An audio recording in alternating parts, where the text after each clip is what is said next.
Hello everyone, this is भैया मनीष दंगोलिया। स्वागत करता हूँ आप सभी का एमपी बोर्ड एजुकेशन के यूट्यूब चैनल पर। तो बच्चों, आज आपका रसायन शास्त्र का पेपर था और मैं आशा करता हूँ कि आप सभी ने सभी प्रश्नों के सही सही उत्तर लिखे होंगे। ठीक है, और आपका जो रिजल्ट है वो भी काफ़ी बेहतरीन आए, ये मैं दुआ करता हूँ। ओके, सो अभी फिलहाल हम इस वीडियो में इस पेपर का सोल्यूशन देखने वाले हैं ताकि आप अंदाज़ा लगा पाओ कि आपने कितने सही किए हैं, कितने गलत किए हैं। ठीक है, चलिए तो फिर अपन वीडियो को स्टार्ट करते हैं।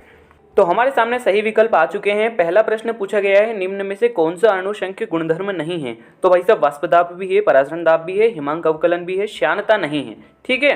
दूसरा है, समपराशरी विलयन वे होते हैं जिनका परासरण दाब समान होता है। ठीक है, इस बात को आप याद रखिएगा। अगले प्रश्न की ओर बढ़ते हैं। लोहे पर जंग लगने की क्रिया क्या कहलाती है? उसको हम कहते हैं संक्षारण। ठीक है, करोजन जिसको इंग्लिश में कहते हैं। अगला प्रश्न पूछा जा रहा है, साधारण ईंधन सेल उदाहरण है इसका। डी वाला ऑप्शन करेक्ट होगा, H2O2 सेल। ठीक है। पांचवा देख लेते हैं, निम्न में से कौन सा लिगेंड द्विदंतुर है? तो एथिलीन डायमीन हमारा द्विदंतुर लिगेंड है। ठीक है, आप सभी को पता ही होगा द्विदंतुर क्या होता है। ठीक है, यहाँ पर दो डोनर आइटम होते हैं। ओके, सो नेक्स्ट क्वेश्चन है हमारे सामने, निम्न में से कौन सा यौगिक फ्रीऑन के नाम से जाना जाता है?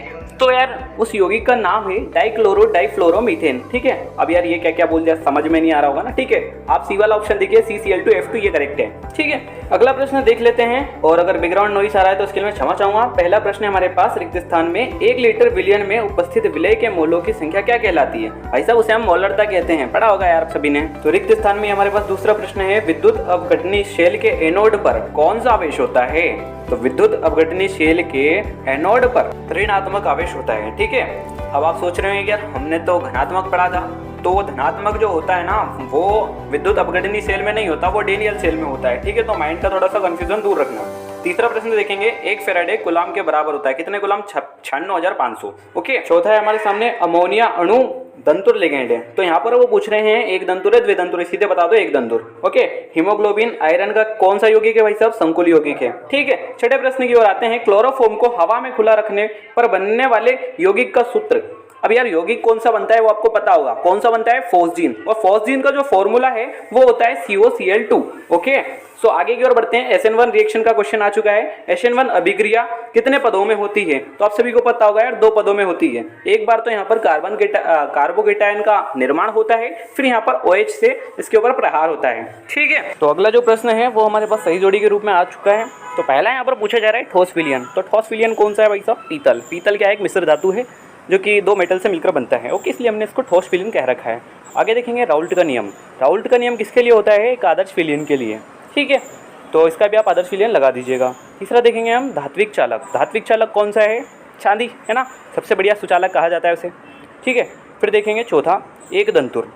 एक दंतुर में क्या लगाएंगे अपन? तो एक दंतुर का आ जाएगा एक्वा। यार बैकग्राउंड नॉइस आ रहा होगा, मुझे पता है, तो उसके लिए मैं आपसे क्षमा चाहता हूँ। ठीक है, चलें आगे की ओर बढ़ते हैं। पूछा जा रहा है पांचवा प्रश्न, क्लोरोफिल।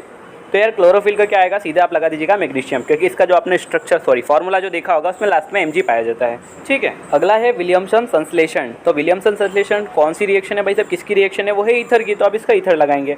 अगला देख लो, सेंडमेयर। सेंडमेयर किसका है? अब जब आप सेंडमेयर रिएक्शन करते हो तो आखिरी में जो प्रोडक्ट बनता है वो क्या बनता है? वो हेलोइरिन तो रहता है। ठीक है ना, डाइजोनियम लवण बनता है, अपना डाइजोनियम साल्ट बनता है, और लास्ट में हमें हेलोइरिन ही मिलता है। ठीक है, तो यार अगले प्रश्न की ओर बढ़ते हैं। अगला प्रश्न हमारे पास आ चुका है एक शब्द एक वाक्य के प्रश्न के रूप में। ठीक है, पहला हमसे पूछा जा रहा है, जब एल्किल हैलाइड को ईथर की उपस्थिति में सोडियम के साथ क्रिया कराने पर एल्केन प्राप्त होते हैं तो अभिक्रिया क्या कहलाती है? उसे हम वुर्ज रिएक्शन कहते हैं। ठीक है, हिंदी में लिख नहीं पा रहा था कीबोर्ड प्रॉब्लम की वजह से।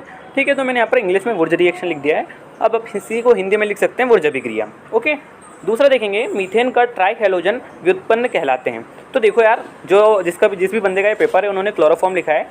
क्लोरोफॉर्म भी सही है, लेकिन आप हेलोफॉर्म लिखोगे तो सबसे बढ़िया रहेगा। ठीक है, चलो आगे देखते हैं अपन। तीसरा, लिगेंड में वह विशिष्ट परमाणु जो इलेक्ट्रॉन युग्म देता है क्या कहलाता है? वो लिगेंड कहलाता है। ठीक है, याद रखना आप सभी, और यही किया होगा एग्जाम में, आपने यही किया होगा। ठीक है ना, याद क्या रखना। चलो आगे की ओर बढ़ जाते हैं अपन।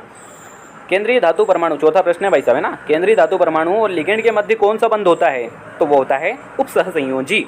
ठीक है, पांचवा देखेंगे हम सब, नियम जिसके द्वारा अल्प विलेय लवण की विलेयता ज्ञात कर सकते हैं, उस नियम को हम कहते हैं कॉलराश का नियम। ओके, बहुत ही आसान है यार।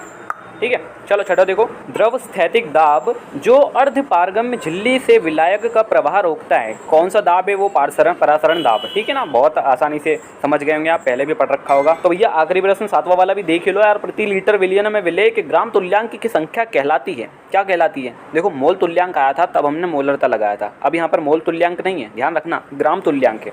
तो यहाँ पर क्या आएगा? यहाँ पर आएगा नॉर्मलता, ठीक है ना, याद रखना। आशा करता हूँ आप सभी ने इसी तरीके से प्रश्नों के उत्तर दिए होंगे। नहीं भी दिए हैं तो डरने की आवश्यकता नहीं है, त्रैमासिक परीक्षा ही थी, आपकी मेन परीक्षा में इसके नंबर काउंट नहीं होंगे। लेकिन हाँ यार, जो भी आपने यहाँ पर गलतियाँ की हैं उन गलतियों को आप सुधारना और भी अच्छे से मेहनत करना यार। फाइनल एग्जाम तक हम आपके साथ है ही सही, ठीक है। तो आज के वीडियो में इतना ही, मिलते हैं यार अपन नेक्स्ट वीडियो में, तब तक के लिए मुझे दीजिए इजाज़त। जय हिंद।